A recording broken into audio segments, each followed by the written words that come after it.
Hi, this is Triple R here. I am just coming into you for the first time from my basement studio. As you can see behind me, we have the green screen up, which gives it sort of a study-like background to give you guys just the feeling that you are talking to a true intellectual here. I'm going to give you a bit of a rundown on who I am as a person before we get started. I'm going to be talking about some of the activities that I do that I think help make me able to deliver content like this, and then I'm going to give you guys a showcase of one of the PC games that I like to play. It's a bit obscure. As far as I know, people that I've talked to in real life haven't really played it, though it seems to be pretty popular online. So anyway, teaser for that. Let's get started. Okay, so this is a shot of Thor bringing the hammer down, as it were, on the Mad Titan Thanos. The reason I bring this picture up is to showcase my absolute favorite superhero of all time, and no, it is not Thanos, it is Thor, with the wham of a hammer and the crack-a-thoom of thunder. Don't ask me why that is always the sound effect that they use in comics for thunder, but it has become dear to my heart. What I absolutely love about Thor is not only is he one of the powerhouse characters of the Marvel Universe, meaning that he is by far one of the strongest heroes, able to duke it out with Hercules and the Hulk with impunity. He is also one of the noblest heroes on Earth. He is more than willing to keep fighting and keep fighting. If he gets punched back by you, he is basically going to get right back up and fly back at you with the hammer and hit you again and again and again. Also a gentleman, not the drunken brawler Viking that a lot of people seem to think that he is. So I have a major...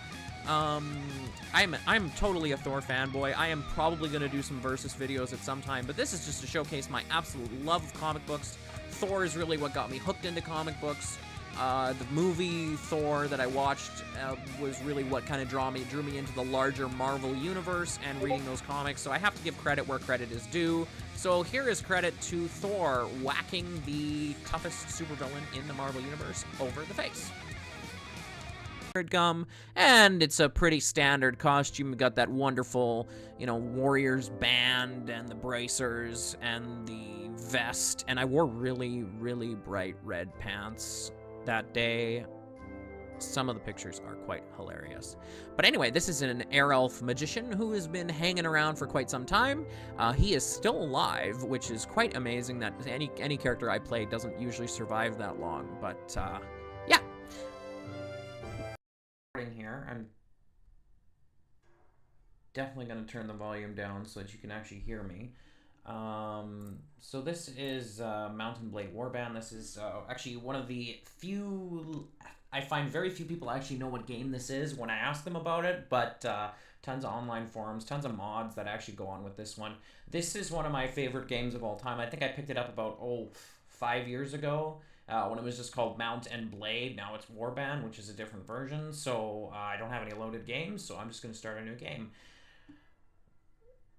Alright, so welcome adventurer to Mountain Blade Warband. Before beginning the game, you must create your character. Remember that traditional medieval society depict... Anyway, it's basically just giving you the rundown, basically saying that you're easier to become a lord or a mercenary if you choose a male character, so I will play a male character. So you were born years ago on land far away. Your father was... this affects your starting stats. It doesn't really make a huge difference in overall gameplay, but I'm going to say my father was a hunter. And then I spent my early life as a stepchild. I'm setting myself up really to go with the horse archer caricature. So if I'm going to do that, then I want to be a game poacher. And I think we're going to say Wanderlust, to become an adventurer and ride to your destiny. What will the game's saving policy be? Realistic. No quitting on without saving. Yeah. Okay, so I'm going to enter my name. I'm just going to go with that. I always do kind of derivatives of my own first name. It just makes my life a little bit easier. So power draw is where your bow comes from. I want to put that up to 3 so I can get a decent bow right off the top. Riding, I want to do horse riding at 3, because then you can get a decent horse. Horse archery, I'm going to bring that one up. One-handed weapons. Archery looks like it's already been maxed out from all the other stuff that I took. I will also do polearms. Not a bad idea to have a lance. you'll see what I mean by the combat mechanics. Alright, we're just gonna choose a standard face, give myself a beard, choose some spiky hair, put my age down, put my hair color to brown. Done. Okay, so I'm gonna go to the Kurjik Khanate. Those are the faction that has most of their... Alright, so I just skipped a bunch of stuff, but basically what happened is I end up in this town and there's a bandit that's supposed to be attacking me. So, oh, there's me. So here comes the bandit. I will zoom in. And I didn't hit. That shield is getting in the way. Wait for him to open up and boom! Headshot. Ooh, nice! Ooh, that was a solid kill right there. That's right. I'm not going to bother to pick up any of the stuff. Oh, there's a guy running up to me.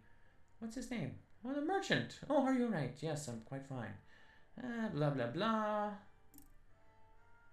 He takes me into his house. Okay, let's talk to him. Hello, sir. Now, let me explain my proposition. Okay, so long story short, this is the starting mission for everything. Basically, it lets you collect some men and go and fight some bandits. Not a bad way to start if, unlike me, you don't have cheats, which is really my hugest problem. So when you go to a town, you get a menu like this. And this menu, you can go to different parts of the town and stuff. So you can visit the tavern. And what you'll find in the tavern is you might find a book merchant. You could buy some books. I don't have nearly enough money. These are mercenaries. You'll always find mercenaries in the tavern. So if I click on this guy, he says, me and 3 of my mates are looking for a master. We'll join you for 188 dinars. I'm going to say no. Mercenaries starting out are super expensive, and their upkeep is super expensive as well. So here's the merchant. He's the guy I'm supposed to talk to if I want to pursue this quest any further, but I need to first find some men. So I press tab to escape, and I'm going to leave the town because I won't have enough to buy any equipment.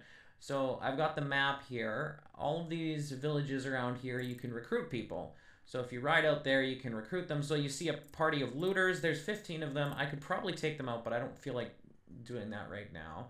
First going to recruit volunteers. So I go to the village center. It just gives you a rundown of their economics and stuff. So it's a very menu-heavy game. Like most of the stuff is done through clicking with menus and stuff. I like the simpler interface as far as that goes. I like the fact that you don't have to keep track of a ton of stuff in real time. You can use menus and lists. Travel time, you can see the map isn't like super detailed. Wow, you normally get about like 3 guys per village. I got 2, so I have an army of 11 people, including myself, and some step bandits. Ooh, if you run into the wrong party at the wrong time, it's really bad. So there's towns, castles, and villages. So if I go to a castle right now, so I was just in a town, that's where you get the tavern and that sort of thing. I approach the gates and hail the guards. You approach the gate. The men on the walls watch you closely. I request entry to the castle. As long as you're not an enemy faction, they will let you in.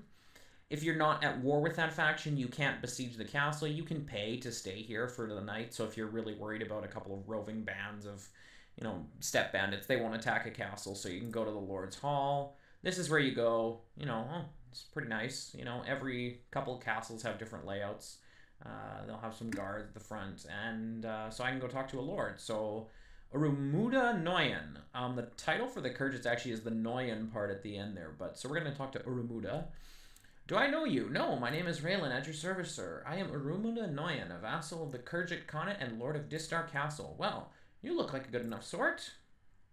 So here are my options. I will always go with, you have any tasks? The Talisk the Grim. So he's murdered some of his men. It's a typical bounty thing. I've played this enough. He may be at Bulugur, which is a village hopefully close by. So I will hunt him down. That is excellent. And you can see my relation with him goes up by 1. The more quests you do, if you rescue them in a battle, the relationship goes up. Here's just an idea of the outside of the castle. So the graphics aren't the best ever, but I've never been super picky with graphics. So the thing I love about this game is the fact that they just create like castles and stuff for you to walk around in.